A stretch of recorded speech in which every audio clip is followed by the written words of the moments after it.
Olá pessoal, sejam bem-vindos a mais um vídeo aqui do canal Plataforma Moretti. No canal são apresentados assuntos referentes à engenharia agrícola. Meu nome é Stephanie e sou estudante de agronomia na Universidade Federal do Paraná e hoje trago para vocês esse vídeo referente às principais leis da radiação. Então, as principais leis da radiação são a Lei de Planck, a Lei de Stefan Boltzmann, de Wien, de Lambert, Lei de Kirchhoff e a Lei de Beer. Então, para começar, vou falar um pouco sobre a Lei de Planck. Bom, anos atrás, lá por 1900, Planck viu que a lei clássica da radiação de um corpo negro, que eu vou falar um pouco mais adiante, dava bons resultados só para comprimentos longos de onda, não de outros comprimentos. Então, para ajustar os dados da energia do corpo negro, a energia média das ondas estacionárias era uma constante. Porém, Planck viu que isso deveria depender do comprimento das ondas e não ser uma constante. E foi assim que surgiu a constante de Planck, sendo descrita por uma variável discreta que pode assumir vários valores. Então, ele foi o que desenvolveu o melhor modelo que representasse os diferentes comprimentos de onda, não sendo muito aceito na época dele, né? Mas que mais para frente acabou servindo de base para a física quântica.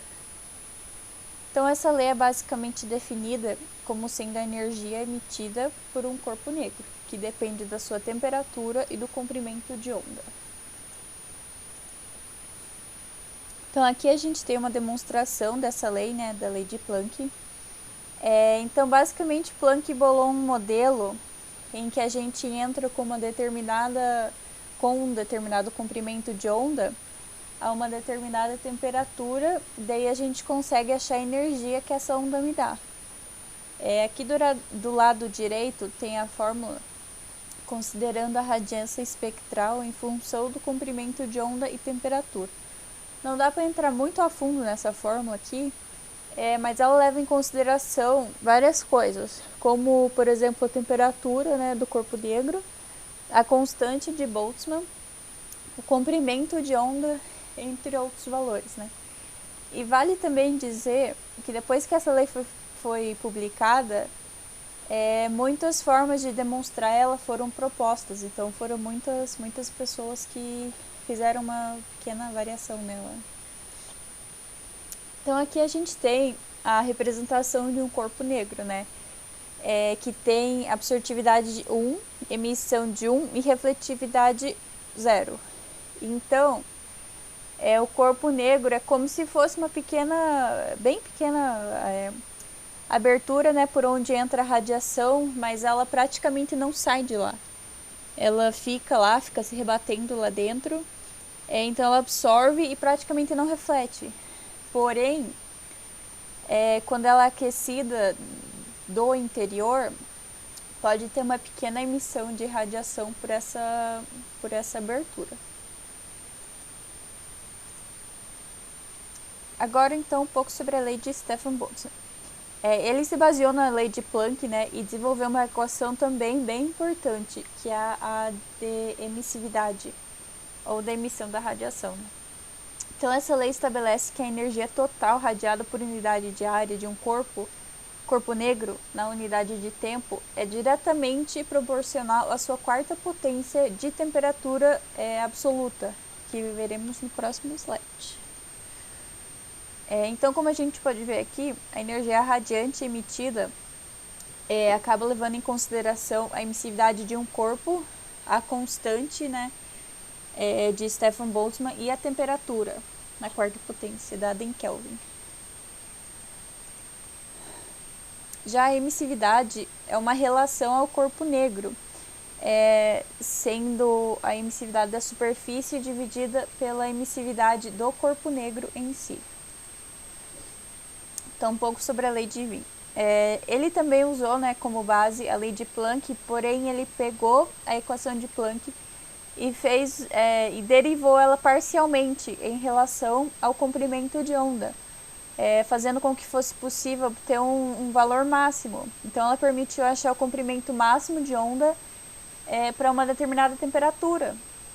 Então ele basicamente estabeleceu uma relação inversamente proporcional entre a temperatura do corpo negro e o comprimento de onda associado ao máximo relativo do Planck. Aqui a gente tem uma representação dessa lei, né?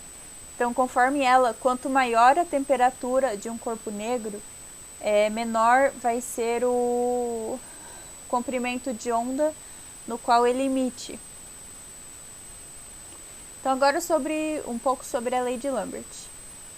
Bom, essa lei declara que a quantidade de energia incidente em uma determinada superfície inclinada é igual a de uma outra superfície normal quando multiplicado pelo cosseno do ângulo de inclinação. Ou seja, ela permite transformar a radiação que chega na Terra, ver o quanto que chegou e transformar para o valor da área que teve incidência. Então aqui dá para ver um pouco melhor na demonstração. Então, conforme a radiação chega na Terra, a energia chega perpendicular, né? Porque a Terra é redonda. Então, como a Terra está inclinada, também vai ter essa inclinação dos raios solares em relação à área que está incidindo.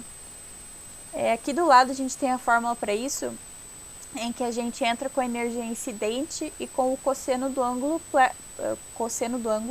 para daí obter a quantidade de energia por unidade de área.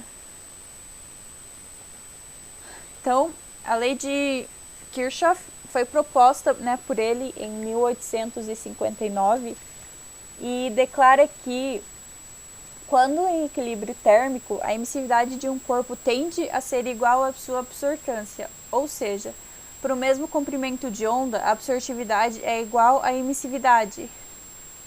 E vale dizer também que um objeto a uma temperatura que não seja zero, né, irradia energia. E também, caso seja um corpo negro perfeito, absorvendo toda a luz que incide nele, ele vai irradiar energia de acordo com a fórmula da radiação do corpo negro. E por último, a lei de Beer, que acaba por relacionando a absorção de luz e as propriedades do material sendo atravessado.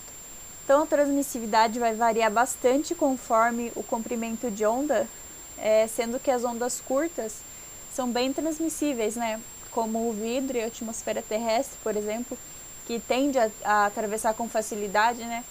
E as ondas longas, que são menos transmissíveis, como as casas de vidro e os viveiros, por exemplo. E também são as ondas que causam o efeito estufa. Então, a princípio é isso, gente. Obrigada pela atenção e qualquer dúvida, crítica ou sugestão, estamos à disposição. Até mais!